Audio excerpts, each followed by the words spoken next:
जय श्री राम भक्तों। दोस्तों, कथा बहुत ही अच्छी है। आज की कथा है गरीब घर की लड़की। आइए कथा श्रवण करें। बहुत समय पहले की बात है। किसी नगर में एक औरत रहती थी। उसका नाम था सविता। आज सविता बहुत खुश थी। उसका पुत्र हरीश रेलवे के टिकट काउंटर पर क्लर्क की नौकरी पर लग गया था। वह मंदिर गई और 101 रुपये का प्रसाद चढ़ा के आई। खुशी के मारे पूरे मोहल्ले में एक एक घर में मिठाई बांट के आई। सबने सविता को बधाई दी और कहा कि अब तो जल्दी से हरीश की शादी कर दो, कोई सही लड़की देखकर। अब तो हरीश पक्की नौकरी पर है, अब तो लाइन लग जाएगी लड़की वालों की। सविता की पड़ोसन मंत्रा नाम की एक औरत थी। मंत्रा ने कहा, हाँ, मगर एक बात का ख्याल रखना, लड़की ऐसी हो जो ज़्यादा पढ़ी लिखी ना हो। ज़्यादा पढ़ी लिखी के चक्कर में मत पड़ना। पढ़ी लिखी लड़की का मन घर के कामों में नहीं लगता है, और तुम ठहरी कम पढ़ी लिखी, वो तो तुम पर भी रौब दिखाएगी। ठीक कहती हो बहन, मैं भी ऐसा ही सोच रही थी। कोई सही लड़की तुम्हारी नज़र में हो तो बताना, कहकर सविता अपने घर की ओर चल दी। सविता की उम्र अब 55 की हो गई थी। पिछले वर्ष ही उनके पति का देहांत हो गया था। पति की कमाई बहुत कम थी, उससे मुश्किल से ही गुजारा हो पाता था। पति कोई बैंक बैलेंस छोड़कर नहीं गए।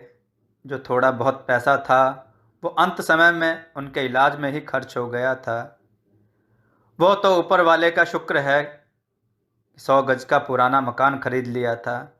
कम से कम सर छुपाने के लिए अपनी खुद की छत तो हो गई थी, वरना दर दर की ठोकरें खानी पड़ती। हरीश भी केवल ग्रेजुएट ही था। मात्र 10,000 रुपये मासिक की प्राइवेट नौकरी कर रहा था। आजकल की महंगाई के दौर में इतनी रकम से गुजारा चलाना बहुत मुश्किल था, मगर वे जैसे तैसे घर चलाते रहे।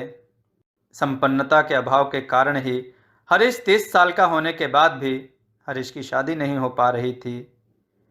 सभी लड़की वाले उसकी कम तनख्वाह जानते ही रिश्ते की बात से कदम पीछे खींच लेते थे।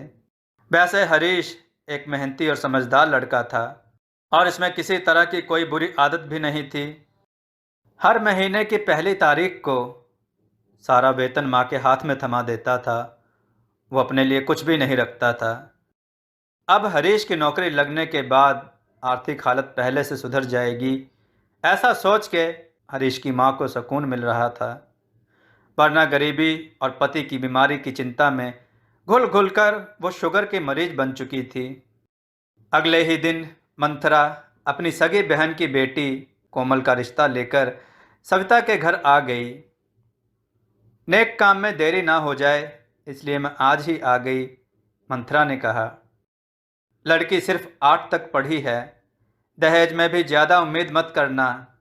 हाँ, तुम्हारी और हरीश की सेवा अच्छे से करेगी, तुम्हें शिकायत का कोई मौका नहीं देगी।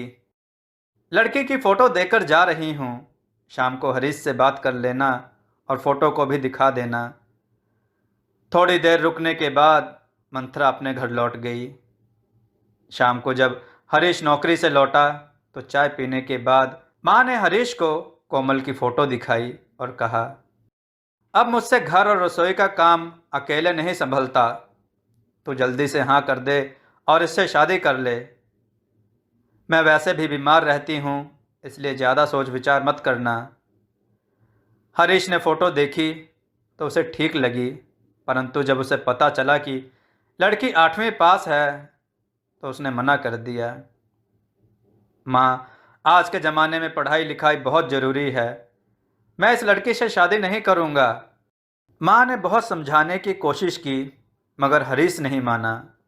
तो फिर मैं मंथरा से कह दूँ, उसको बहुत बुरा लगेगा।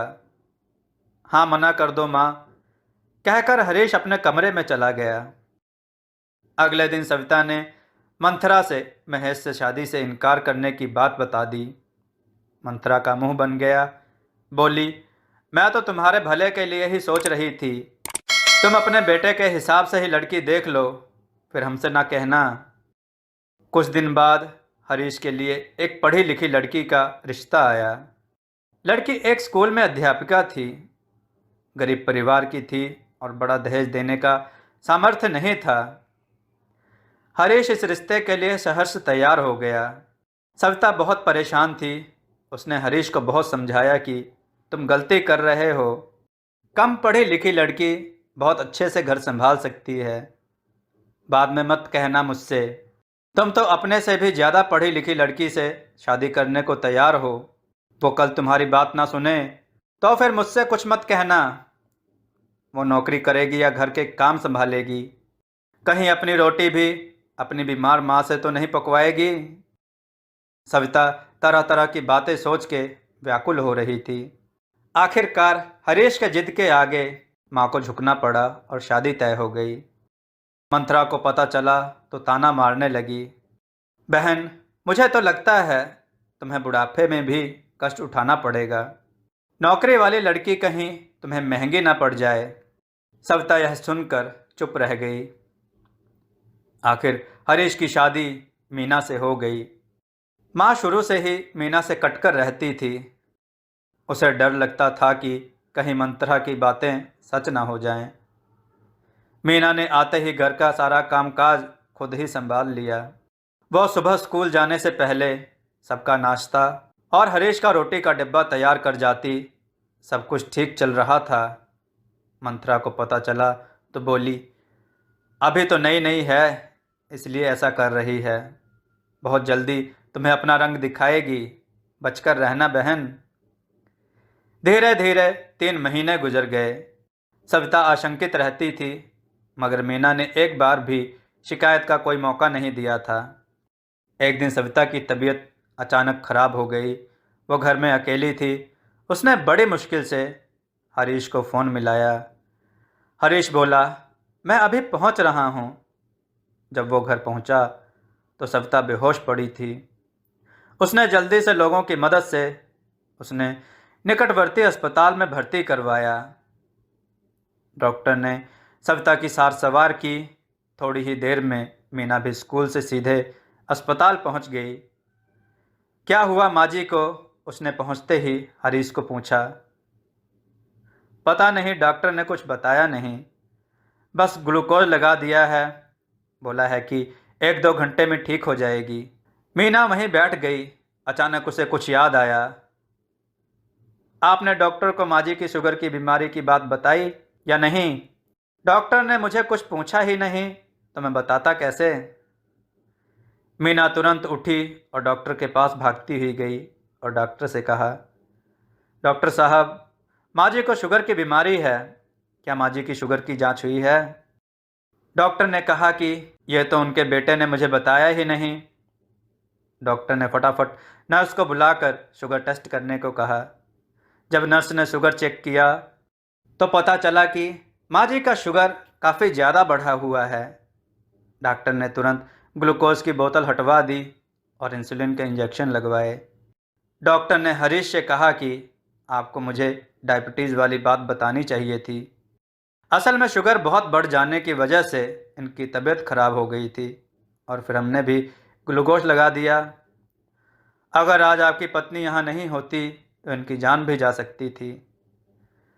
हरीश ने कृतज्ञ नेत्रों से मीना की तरफ देखा।